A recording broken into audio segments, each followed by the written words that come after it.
Vem aqui, vovó. Vem. Vem, vovó. Ela acha que você esqueça, mas ela foi lá e se vingou da noite. O problema tem que resolver com o marido. Se o marido tá falando com outra, o problema é meu marido. Entendeu? Se eu sou mulher e meu marido tá saindo com outra, eu tenho que resolver com o meu marido. O problema é esse. O cara até tá com outra, inclusive, agora. E ele é um covardão, né? Ele é um covardão e ela é uma covardona. Ele é um covardão porque ele pegou na hora H, ele que deveria interceder, então a mulher não, vamos pra casa, vamos em casa. Não, e olha, os filhos dela também vão fazer isso.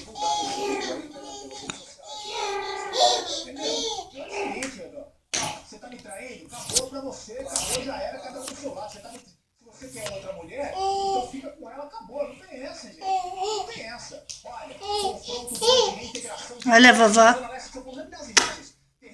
Preso acusado de desobedecer uma ordem da Vem. justiça. Bom, eu quero que você Vem, Giovana, você também? a cidade que fabricou o maior sutiã do Brasil. Mariana, a vovó tá aqui, ó. Vem. Música de sutiã? Tem música de sutiã? O Vale já pôs os óculos, achando que vai ver alguma coisa. Calma. Você vai ver agora a cidade que fabricou Giovana. o maior sutiã do Brasil. Ele tem mais de 15 metros de largura e levou um mês para ficar pronto. Mariana, vem aqui, vovó. Vem Vem. até lá e vai mostrar pra gente o maior sutiã do Brasil e também lingeries diferentes. Também tem lingerie com GPS. Pra marido ficar de olho na mulher pra saber onde ela vai. Tem que avisar o maridão onde tá. E tem até sutiã que vale 100 mil reais.